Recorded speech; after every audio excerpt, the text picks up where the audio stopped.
Dan kalau kita itu tuh mau cara apa saja, yang penting satu, berhasil dan tidak ketahuan.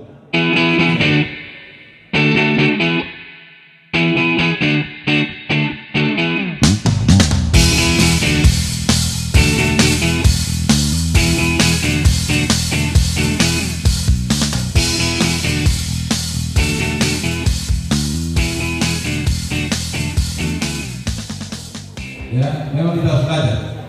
Karena apa kan kita tidak belajar, nanti kita akan keteter dan kita akan tidak tahu. Ya, ke depan, anak-anak sekalian ke depan.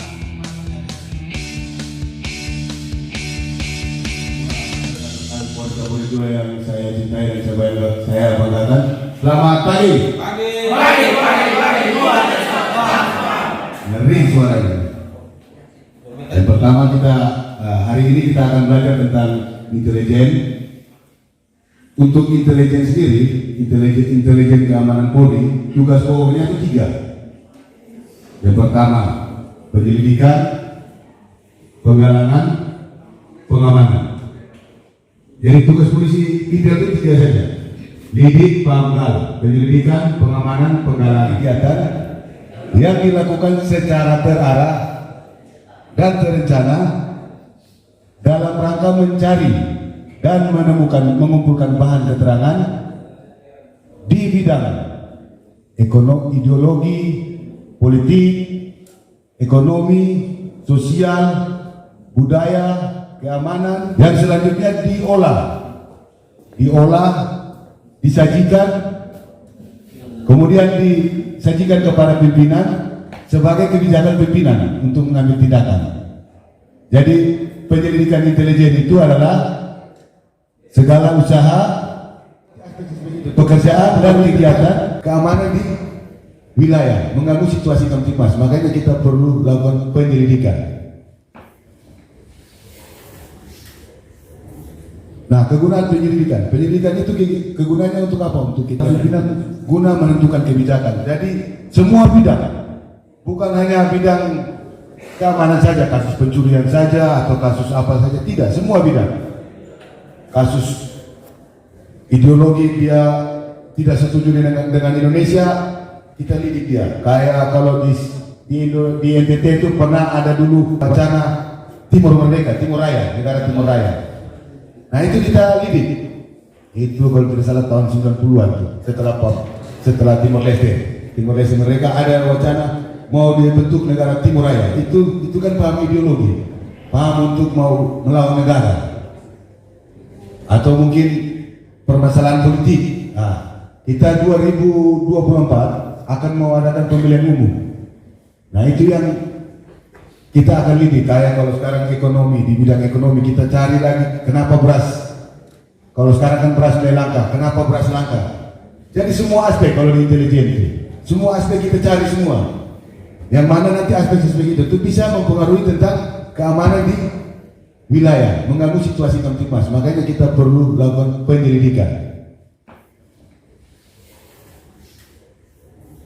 Nah, kegunaan penyelidikan itu kegunaannya untuk apa? Untuk kegiatan intelijen sendiri, bisa juga untuk operasi intelijen, bisa untuk operasi kepolisian kayak sekarang kita operasi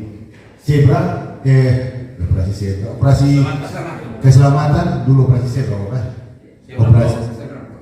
operasi keselamatan untuk kepentingan penyidikan di reskrim dan juga bisa untuk kepentingan pimpinan dalam mengambil kebijakan.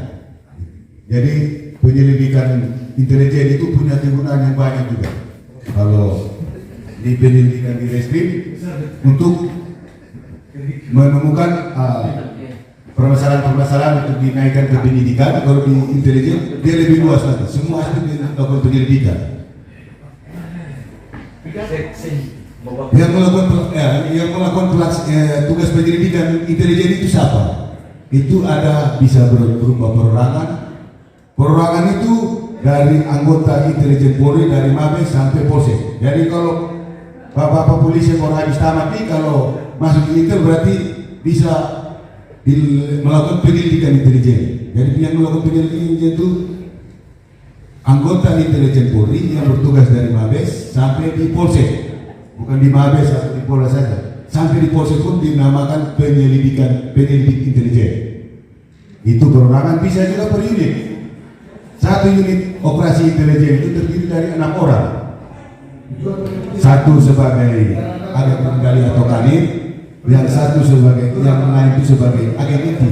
Agen inti itu untuk apa saja? Itu ada lembaga penyusupannya, ada yang bagian IT-nya, bahkan ada yang bagian pengamanan penyusupnya itu.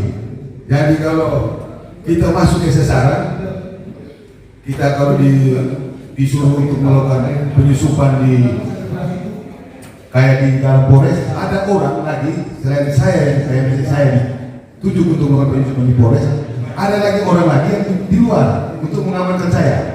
Jadi dia tuh sudah satu, sudah jadi satu begitu. Terus ada juga namanya agen pendukung. Agen pendukung itu siapa? Itu yang bagian siap di mobil. Bisa juga bagian administrasi untuk buat laporan.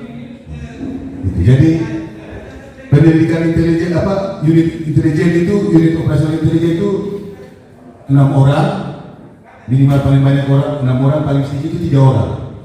Nah, dari 6 orang itu atau 3 orang itu ada yang bertugas sebagai katimnya atau kanitnya atau agen pengendalinya, ada yang bertugas sebagai agen inti, ada juga yang bertugas sebagai agen pendukung.